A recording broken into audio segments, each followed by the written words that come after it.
పులిహోర అనుకుంటే అన్నంతో మాత్రమే అనుకుంటున్నారా? అయితే పొరపాటే. ఇలా ఒకసారి బియ్యపు రవ్వతో ట్రై చేయండి, ఎప్పటికీ మర్చిపోలేరు. హలో పీపుల్, ఈ రోజు మనం బియ్యపు రవ్వతో టేస్టీగా ఈజీగా పులిహోర ఎలా చేసేసుకోవాలో చూసేద్దాము. ఫస్ట్ కడాయిలో ఆయిల్ వేసుకొని అందులో జీరా పసుపు కూడా వేసేసి అవి కొంచెం వేగిన తర్వాత 2 గ్లాసెస్ ఆఫ్ వాటర్ వేసుకోవాలి. నేను 1 గ్లాస్ బియ్యపు రవ్వకి 2 గ్లాసెస్ వాటర్ యూజ్ చేశాను. సో అది మరిగేటప్పుడు ఇప్పుడు మనకి టేస్ట్ కి సరిపడా ఉప్పు కూడా వేసేసుకొని అది ఇంకా కొంచెం మరిగినాక బియ్యపు రవ్వ కూడా వేసేసుకోవాలి.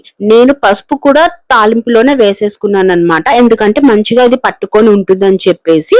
ఒక్క 5 మినిట్స్ మనం సిమ్ లో పెట్టేస్తే బియ్యపు రవ్వ అనేది మంచిగా ఉడికిపోతుంది అనమాట. ఇప్పుడు దీని తాలింపు కోసం అని చెప్పి ఒక కడాయిలో మళ్ళీ ఆయిల్ తీసుకొని అందులో ఆవాలు, పల్లీలు, పచ్చెనగపప్పు, జీడిపప్పు, పచ్చిమిర్చి, ఎండుమిర్చి, కరివేపాకు అన్ని వేసేసి మంచిగా మనం ఫ్రై చేసేసుకోవాలి. సేమ్ మనం పులిహోర ఎలా చేసుకుంటామో అంతే. తేడా ఏంటి అంటే బియ్యపు రవ్వతో లాస్ట్ కి దింపే ముందు ఇంగువని మంచిగా వేసేసుకుంటే ఆ స్మెల్ చాలా బాగుంటుంది. ఇప్పుడు మనం దీన్ని బియ్యపు రవ్వతో కలిపేసుకొని లెమన్ స్క్వీజ్ చేసేసి మంచిగా మిక్స్ చేసేసుకోవటమే. అంతే, ఈజీగా బియ్యపు రవ్వ పులిహోర రెడీ అయిపోయింది.